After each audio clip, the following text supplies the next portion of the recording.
দুপুরের কাঠফাটা রোদ, রোদের তাপে উত্তপ্ত ধরণী, হাওয়া বাতাসে ছিটেফোঁটা দেখা নেই। এই কাঠফাটা রোদে ছাদে দাঁড়িয়ে আছি। বাড়ি ফাঁকা বললেই চলে। সবাই গিয়েছে অদ্র ভাইয়ের বউভাতে।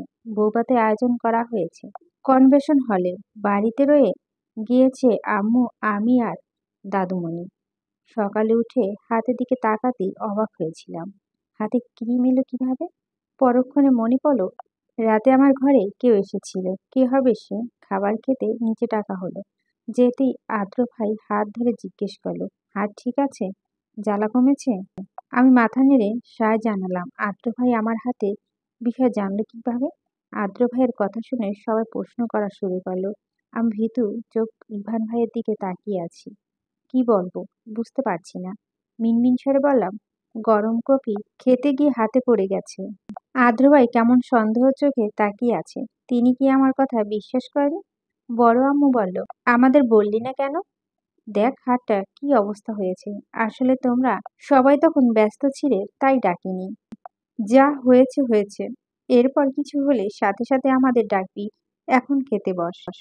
বড় আম্মু সকল কাজ ফেলে নিজের হাতে খাইয়ে দিলে আমায়। খাওয়া শেষ, রুমে এসে বসেছি। এমন সময় শুভ ভাই হাজির। এক গাদা গিয়ার নিয়ে এতপর প্রস্থান নিলেন। অদ্র ভাইয়ের রিসিপশনে যাওয়ার জন্য সবাই জোরাজুরি করলেও যায়নি। শরীরটা ভালো লাগছে না। আমার আর দাদুমণি দেখাশোনার জন্য আম্মু রয়ে গেল। ছাদে দাঁড়িয়ে আছি, এমন সময় কারো আগমন হলো ছাদে। এই সময় বাড়িতে তো কেউ নেই। তাহলে কে এলো ছাদে? পিছু ফিরে দেখি ইভান ভাই এগিয়ে আসছে আমার দিকে। তাকে দেখে মনে ভয় জেগে বসলো। সে এগিয়ে আসছে, আমি পিছিয়ে যাচ্ছি। আমি ভয়ে পিছিয়ে যাচ্ছি। এক সময় ইভান ভাই কাছে এসে জিজ্ঞেস করলো, হাতের অবস্থা কেমন? খুব বেশি জ্বালা করছে বুঝি? কাছে আয়, আমি ক্রিম লাগিয়ে দিচ্ছি। এমন সময় ওনাকে এখানে দেখে অবাক হলাম। ইভান ভাই এখানে কেন? তার তো এখানে থাকার কথা না। ভয়ে ভয়ে জিজ্ঞেস করলাম, আপনি এখানে কেন? সবাই তো বউভাতে গিয়েছে। তোকে রেখে কি যাওয়া যায় বল? যত হোক তুই আমার হবু বউ বলে কথা।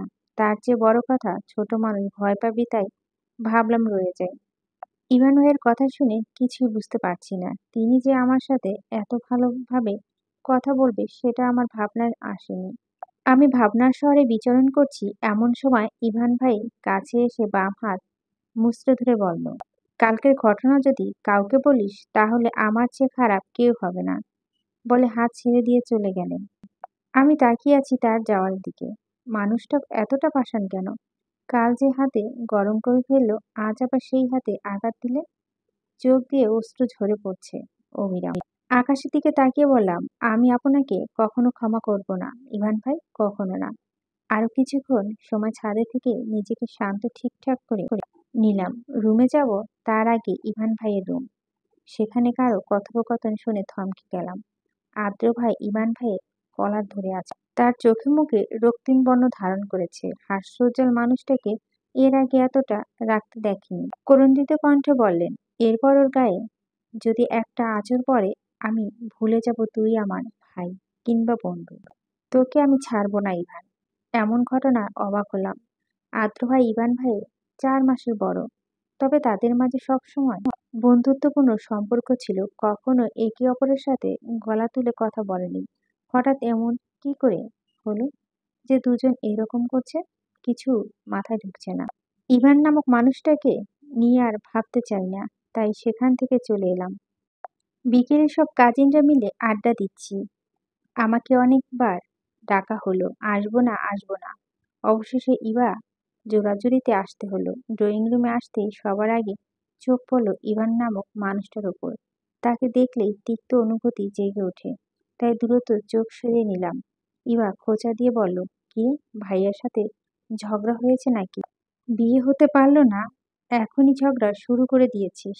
আমি চোখ গরম করে ওর দিকে তাকালাম। ইভা ভদ্র মেয়ের মতো চুপ মেরে গিয়েছে। প্রিয়ম ভাবি আমাকে ডেকে তার কাছে নিয়ে বসালেন। মিষ্টি কণ্ঠে জিজ্ঞেস করলেন, কেমন আছো রোদ? হাতের কি অবস্থা? জানো, আজকে তোমাকে আমরা সবাই মিস করেছি। বাবা তো ইভান ভাইকে পাঠিয়েছিল তোমাকে নেওয়ার জন্য। তুমি গেলে না। আমরা সবাই অনেক কষ্ট পেয়েছি। তার মানে ইভান ভাই নিজ থেকে আসেনি? তিনি এসেছেন বড় আব্বুর কথায়? তিনি তো আমাকে একবারও যাওয়ার কথা বলেনি। সরি ভাবি, শরীরটা ভালো ছিল না, তাই আর কি। থাক বাদ দাও, এখন তুমি সুস্থ আছো? এই অনেক। সবাই মিলে অনেক আড্ডা দিলাম। নতুন ভাবে মুহূর্তে আমাদের সবার সাথে মিশে গিয়েছে। আজকে তাদের বাড়িতে যাওয়ার কথা থাকলেও তিনি যায়নি। আমরা সবাই মিলে আড্ডা দিতে দিতে রাত হয়ে গেল। সবাই রাতের খাওয়া শেষে নিজেদের রুমে চলে এলাম। রুমে পায়চারি করছি, কিন্তু কিছুই ভালো লাগছে না। ইচ্ছে করছে ছাদে যেতে, খোলা আকাশের নিচে মুক্ত পাখির ন্যায় শ্বাস নিতে ইচ্ছে করছে। যেই খাবার সেই কাজ। ছাদে আসতে পা জোড়া থমকে গেল।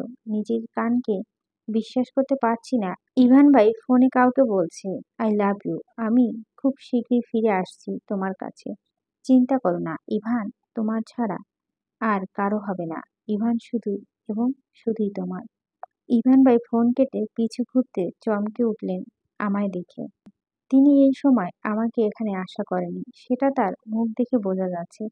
ধীর পায়ে এগিয়ে গেলাম তার কাছে। তার মুখোমুখি হয়ে প্রশ্ন করলাম, আপনি অন্য কাউকে ভালোবাসেন ইভান ভাই?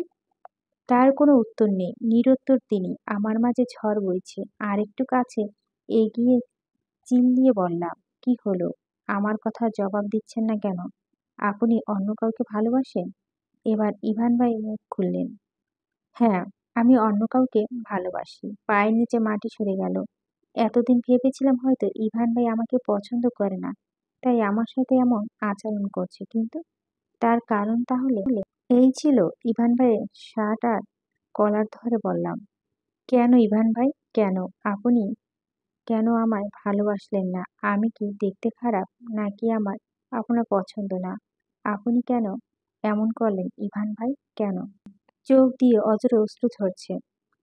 অশ্রুটা আজ বাধা মানছে না। ইভান ভাই উত্তরে বললেন, আমি অন্য কাউকে ভালোবাসি। এটাই একমাত্র রিজন তোকে ভালো না বাসার। ভালোই যদি না বাসেন তাহলে সেদিন হাত ফুরিয়ে যাওয়ার আপনি ব্যাকুল হয়েছিলেন কেন? কেন আমার নিজের বুকে জড়িয়ে সান্ত্বনা দিচ্ছিলেন? কেন আমার অগোচরে আমার গলায় লকেট পরিয়ে আমার ঘরে উপহার রেখে এসেছিলেন? কেন আদ্র ভাইয়ের দেওয়া নুপুরের পায়ে পড়েছিলাম বলে রাগ করে ছাদে থেকে চলে গিয়েছিলেন? তারপর আদ্র ভাইয়ের দেওয়া নুপুর খুলে নিজের হাতে নুপুর পরিয়ে দিয়েছেন? কেন?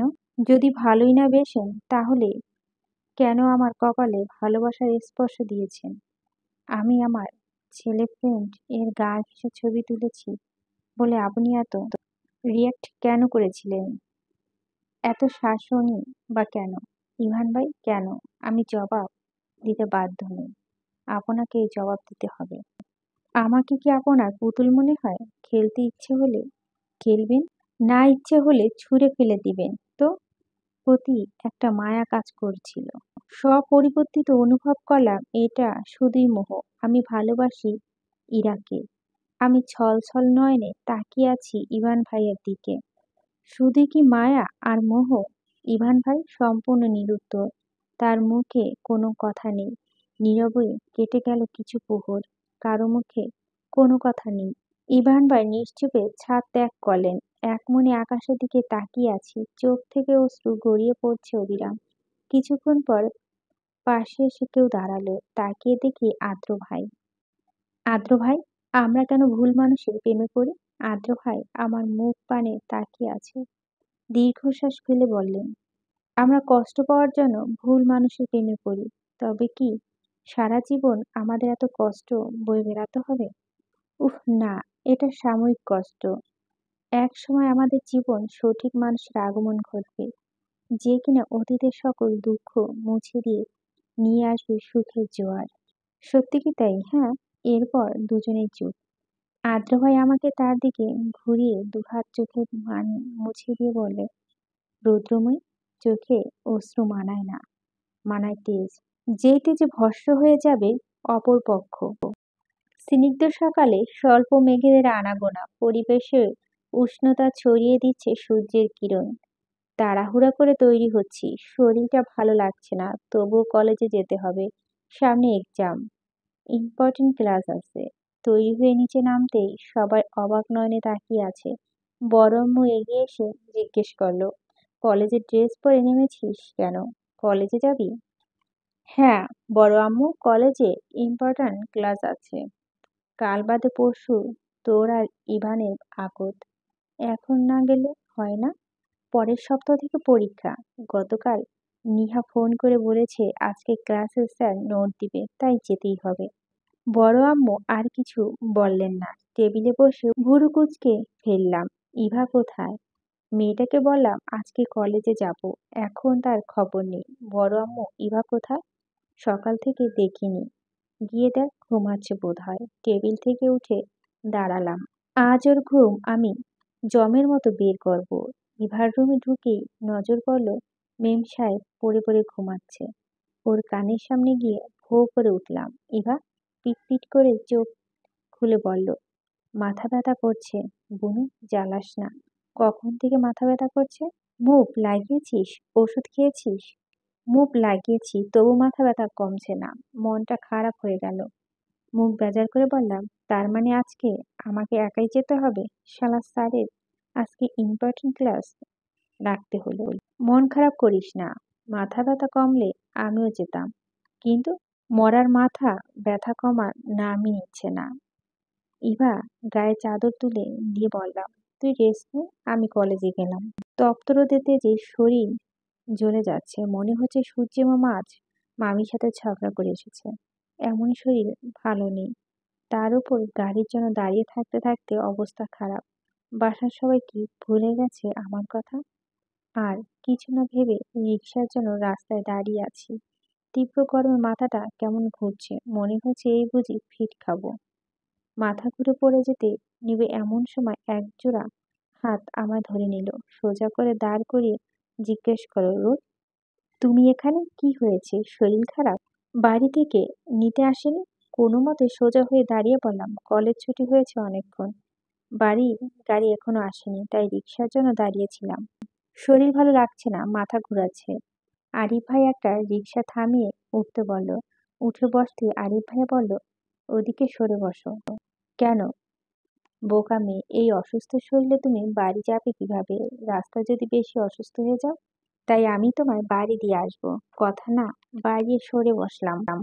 আরিফ ভাইয়া উঠে বসলো। আরিফ ভাইয়া রুদ্র ভাইয়ের ক্লোজ ফ্রেন্ড। দুজনে অনেক ভালো বন্ডিং। সব সময় আমাকে ছোট বোনের মতো আদর করে। রিক্সা বাড়ির সামনে থামতে নেমে পড়লাম। আরিফ ভাই জিজ্ঞেস করলো, একা একা যেতে পারবে নাকি বাড়ি পর্যন্ত দিয়ে আসবো? সমস্যা নেই, যেতে পারবো ভাইয়া। আরিফ ভাইয়া বিদায় নিয়ে চলে যাবে এমন সময় বলে উঠলাম, বাড়িতে চলেন ভাইয়া, অনেকদিন আসেন না, আপনাকে দেখে সবাই খুশি হবে। ভাইয়ার কাছে এসে মাথায় হাত বুলিয়ে দিয়ে বলল, অন্য একদিন আসবো, আজকের কিছু কাজ আছে, তুমি সাবধানে যেও। আমি মাথা নাড়িয়ে সাহায্য নিয়ে চলে এলাম। বাসায় এসে কারোর সাথে কথা না বলে সোজা উপরে চলে এলাম। ব্যাগটা কাঁধ থেকে নামিয়ে বিছানায় গায়ে দিয়ে দিলাম। বিকেলে চেঁচামেচির শব্দ, ঘুম ভেঙে গেল। নিচে নামতেই চোখ পড়ল ইভান ভাইয়া সবার মাঝে দাঁড়িয়ে কি যেন বলছে। সামনে এগিয়ে গিয়ে যা শুনলাম, তোমাদের আদরের মেয়েকে বিয়ে করা আমার পক্ষে সম্ভব না। তোমরা জানো আজকে তার এক প্রেমিক তাকে বাড়িতে দিয়ে গিয়েছে। এমন মেয়েকে বিয়ে করা আমার পক্ষে সম্ভব না। প্রেমিক? কার প্রেমিক? কি বলছেন ইভান ভাইয়া? কিছুই বুঝতে পারছি না। বড় আব্বু ইভান ভাইয়াকে শাসিয়ে বলো, মুখ সামলে কথা বলো ইভান। বিয়ে করবে না সেটা অন্য বিষয়, কিন্তু তুমি রোদের সম্পর্কে উল্টোপাল্টা বলতে পারো না। আমি জানি তোমার আমার কথা বিশ্বাস করবে না, তাই তোমাদের জন্য আমি প্রমাণ রেখেছি।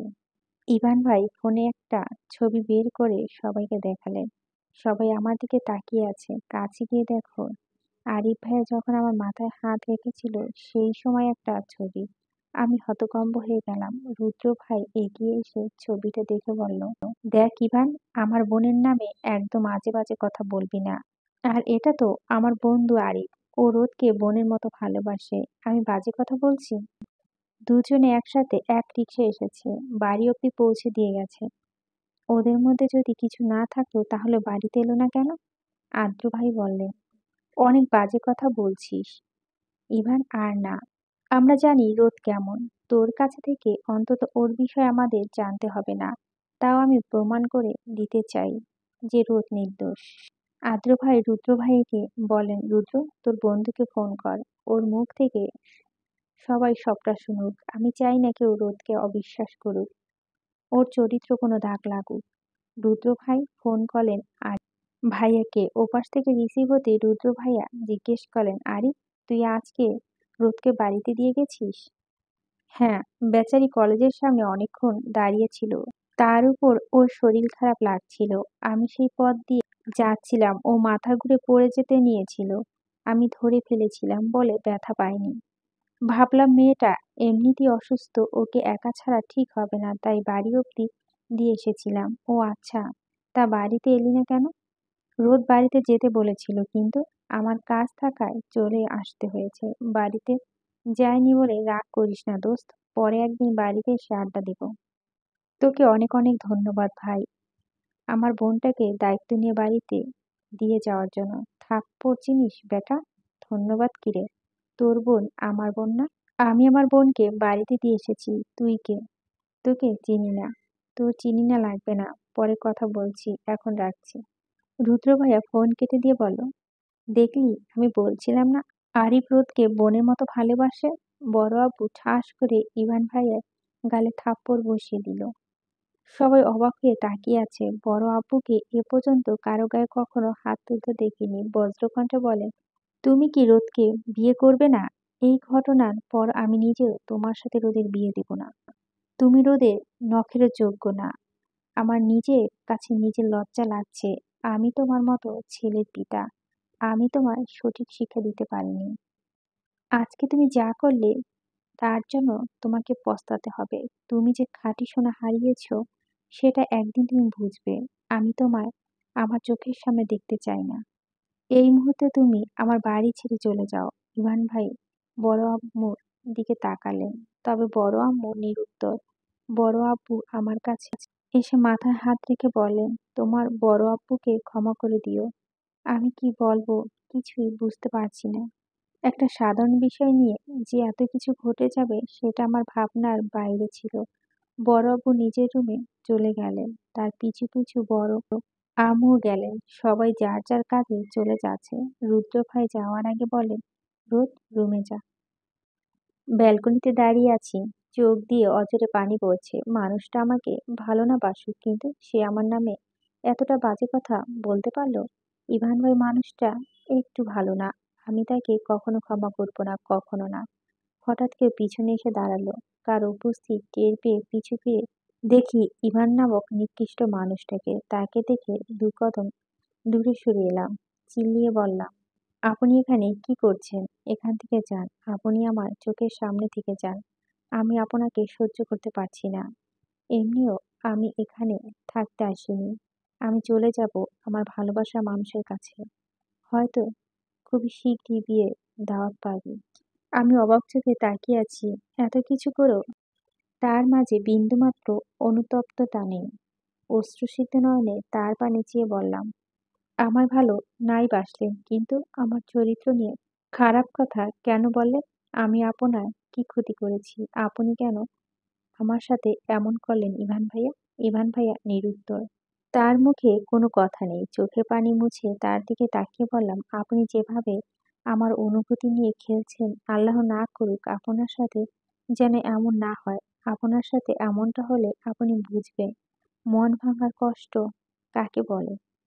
দোয়া করি আপনি আপনার ভালোবাসার মানুষের সাথে সুখে থাকুন, ভালো থাকুন। তুই বললেও আমি ভালো থাকবো, না বললেও। অহংকার করা ভালো নয়, কথাটা মনে রাখবেন ইভান ভাইয়া। ইভান ভাইয়া চলে যাচ্ছে। আমি তার যাওয়ার দিকে তাকিয়ে প্রশ্ন করলাম, আপনি আমায় কেন ভালোবাসলেন না ইভান ভাইয়া? কেন আমার নামে কলঙ্ক দিলেন? কেন? ইভান ভাই পিছু ফিরে তাকালেন। তার ঠোঁটের কোণে বাঁকা হাসি। এগিয়ে এলেন কাছে। তাকে কাছে আসতে দেখে পিছিয়ে গেলাম। সে এগিয়ে যাচ্ছে, একসময় পিঠে গিয়ে ঠেকলো ব্যালকনি গিল সাথে। পিছনে যাওয়ার জায়গা নেই। ইভান ভাইয়া কাছে এসে ঝুঁকে ফিসফিস করে কানে কানে বললেন, ইটস রিভেঞ্জ। আমি আপনাকে ঘৃণা করি ইরফান খান ইভান, ঘৃণা করি আপনাকে। বিড়বিড় করে বলে উঠলাম কথাগুলো। বুক চিরে বেরিয়ে এলো দীর্ঘ নিঃশ্বাস। চোখের কোণে বিন্দু বিন্দু অশ্রু ভাসমান। এক মনে আকাশপানে তাকিয়ে অতীতে বিচরণ করেছিলাম। পিছন থেকে কেউ ডেকে বলল, সেই দুপুরে খেয়ে এসে দাঁড়িয়েছ, এখন সন্ধ্যা হয়ে গিয়েছে, এখন এখানে কি করছো? বিড়বিড় করে বললাম, অতীতের বিচরণ। কি বললে? কিছু না। ডেকেছিলে কেন সেটা বলো। আম্মু তোমাকে সেই কখন থেকে খুঁজছে, পুরো বাড়ি খুঁজে তোমায় এখানে পেল। তুই যা, আমি আসছি। আরো চলে গেল। চোখের পানি মুছে নিজেকে ঠিকঠাক করে নিলাম। অতীতের বিচরণ করতে করতে এখন যে দুপুর গড়িয়ে বিকেল, বিকেল গড়িয়ে সন্ধ্যা হয়ে গিয়েছে তার খেয়াল নেই। অল্প স্বল্প ঠান্ডা অনুভব হচ্ছে। নভেম্বর মাসের শেষ দিকে ঠান্ডা তো একটু পড়বেই। নিচে নেমে ফুপির কাছে গেলাম। তুমি আমায় খুঁজছিলে ফুপি? হ্যাঁ, সেই বিকেলে তোকে দেখেছি। কোথায় ছিলি এতক্ষণ? এই একটু ছাদে গিয়েছিলাম। বিকেলে নাস্তা কি খাবি বল? গরম গরম পকোড়া হলে কেমন হয় বলো তো? আরুর সাথে তাল মিলিয়ে বলল, দারুণ। ঠিক আছে, তোরা বস, আমি বানিয়ে আনছি। তুমি দাঁড়াও, আমিও আসছি। এমন সময় কোথা থেকে আদ্র ভাইয়া এসে বলল, আম্মু, তোমার ভাইয়ের মেয়েকে সাবধানে কাজ করতে বলো। পরে হাত পা পুড়িয়ে আমাদের নামে বদনাম যেন না হয়। দেখো তো, মনে হয় না কোনো কাজে অকর্মা ঢেকি। তোমার ভবিষ্যৎ বউ অকর্মা ঢেকে হবে, দেখে নাও। তাকে নিয়ে ভাবার জন্য আমি আছি। তুই কাজে যা, কাজের বেটি রহিমা। ফুপ্পি, তোমার ছেলেকে কিছু বলো, আদ্র বাজে কথা বলবি না, তাহলে কিন্তু মাইর খাবি। ছি ছি ভাইয়া, কি অপমান! এত বড় হয়ে আম্মুর হাতে মাইর খাবি? তুই চুপ কর, ছোট বাদর। আদ্র ভাই আর আরো মাঝে লেগে গেল ঝগড়া। ওদেরকে ওদের মতো ছেড়ে দিয়ে আমি আর ফুপি চলে এলাম রান্নাঘরে। দুজনে মিলে পকোড়া বানাচ্ছি, হঠাৎ মাথায় দুষ্ট বুদ্ধি চেপে বসলো। কতখানি গুঁড়ো মরিচ দিয়ে একটা পকোড়ার মধ্যে দিয়ে দিলাম। এত ঝাল কে খাবে? এত ঝাল দিচ্ছিস কেন? ঝাল খেতে ইচ্ছে করছে তাই। পকোড়া বানানো শেষে প্লেটে করে সবাইকে সার্ভ করে দিলাম। কোলের মধ্যে প্লেট নিয়ে খাচ্ছি আর তাকিয়ে আছি আদ্র ভাইয়ের দিকে, তার রিয়াকশন দেখার জন্য। কিন্তু তার কোনো রিয়াকশন নেই। এত ঝাল খেয়ে এতক্ষণ আমি ঝালে নাচানাচি শুরু করে দিতাম, আর সে দিব্যি খেয়ে যাচ্ছে।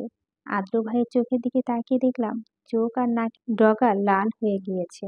মনে মনে গিল্টি ফিল হচ্ছে, এরকমটা উচিত হয়নি। দৌড়ে গিয়ে এক গ্লাস ঠান্ডা পানি এনে দিলাম। আদ্র ভাই কিছু না বলে ঢক ঢক করে পানি খেয়ে উঠে গেলেন। আরও রুমে ব্যালকনিতে দাঁড়িয়ে আছি, মনটা ভালো নেই, অনুশোচনা হচ্ছে। আদ্র ভাইয়ের সাথে এমনটা করা ঠিক হয়নি। রুম থেকে বেরিয়ে তাকে খুঁজছি, কিন্তু তার দেখা নেই। আদ্র ভাইয়া রুমে উঁকি দিয়ে দেখি সেখানে তার দেখা নেই। সারা বাড়ি খুঁজে ছাদে গিয়ে তাকে পেলাম। মহাশয় কার সাথে যেন কথা বলছিল। আমাকে দেখে ওপাশে ব্যক্তিকে বলেন, রাখছি, পরে কথা হবে। আদ্র ভাইয়া ঘুরে আমার দিকে তাকালেন, ভুরু কুঁচকে জিজ্ঞেস করেন, কিছু বলবি? হাত মোছামুছি করছি। কিভাবে বলবো বুঝতে পারছি না। সরি, কিসের জন্য? তোমার পকোড়ার ঝাল দেওয়ার জন্য। আমি কিছু মনে করিনি, আর এমনি তো ওইটুকু ঝাল আমার কিছু হয় না, সেটা দেখতে পাচ্ছিলাম। তুই আমাকে দেখছিস তো? তোমার কি মনে হয় আমি অন্ধ? হয়তো। তুমি আমাকে অন্ধ বললে? এক কথা দুই কথায় আমাদের ঝগড়া লেগে গেল। আমি রণমূর্তি ধারণ করে আদ্র ভাইয়ের ইচ্ছে মতো এক একটা বলছি, সে চুপচাপ শুনছে। এক সময় কাছে এসে গাল টেনে দিয়ে বললাম, তোকে এভাবে মানায়? তোর মুখে দুঃখী দুঃখী ভাবটা মানায় না। দিলে তো ঝগড়া করার মুডটা নষ্ট করে। আবার শুরু কর, আমি শুনছি। এখন মুড নেই। কিছুক্ষণ দুজনের মাঝে নীরবতা। এরপর আদ্র ভাইয়ের কথা বলা শুরু করলেন। তার যেন একটা তো কাজ, আমাকে হাসানোর। তার একটাই কথা, তোর মুখে হাসি মানায়, দুঃখ নয়। আদ্র ভাই আমাকে গল্প শোনাচ্ছে, আর আমি এক মনে তার দিকে তাকিয়ে আছি। মানুষটা ছিল বলে আমি এখনো এত চঞ্চল, দুষ্ট রয়ে গেছি। ইভান ভাই সেদিন চলে যাওয়ার পর অনেকটা ভেঙে পড়ি। একদম চুপচাপ হয়ে গিয়েছিলাম। নিজেকে রুমে বন্দি করে নিয়েছিলাম এক প্রকার। সবাই অনেক বলেও বের করতে পারেনি। খাওয়া দাওয়া সব লাটে তুলে দেবদাসী হয়ে গিয়েছিলাম। সামনে পরীক্ষা ছিল, কিন্তু আমার যেন তার কোনো হুঁশই ছিল না। তখন এক অন্য আদ্র ভাইকে আবিষ্কার করেছিলাম। সে কিনা ভাই কিংবা গুরুজন হিসেবে নয়, বরং বন্ধুর মতো আমাকে বুঝিয়েছে, আমাকে সামলিয়েছে। ফুপিরা কয়েকদিন পর চলে গেলে তিনিও রয়ে গিয়েছিলেন। সবসময় আমার আশেপাশে ছিলেন। এই মানুষটা না থাকলে বোধহয় এই আমিটাই হারিয়ে যেত। তার দিকে তাকিয়ে ভাবছি, এই মানুষটাকে যে জীবনসঙ্গী হিসেবে পাবে, সে নিঃসন্দেহে অনেক ভাগ্যবতী হবে। আদ্র ভাইয়ের সঙ্গে অনেকক্ষণ গল্প করে চলে এলাম। শীতের সকালে কুয়াশা ঢাকা চারপাশ। কুয়াশার কারণে দূরে কিছু দেখা যায় না। খালি গায়ে শিশিরের উপর দিয়ে হেঁটে চলছি। খুবই ভালো লাগছে, তবে শীত লাগছে। লাগবে না বা কেন? গায়ে কোনো গরম জামা নেই। শীতের দিনে একটু একটু শীত অনুভব না হলে হয়? সকাল সকাল ঠান্ডা একটু বেশি লাগছে। ঠান্ডাকে পাত্তা না দিয়ে শিশির ভেজা ঘাসের উপর দিয়ে হেঁটে চলছি দিব্যি। হঠাৎ মাথায় একটা গান এলো। এই পথ যদি না শেষ হয় তবে কেমন হতো তুমি বলো তো?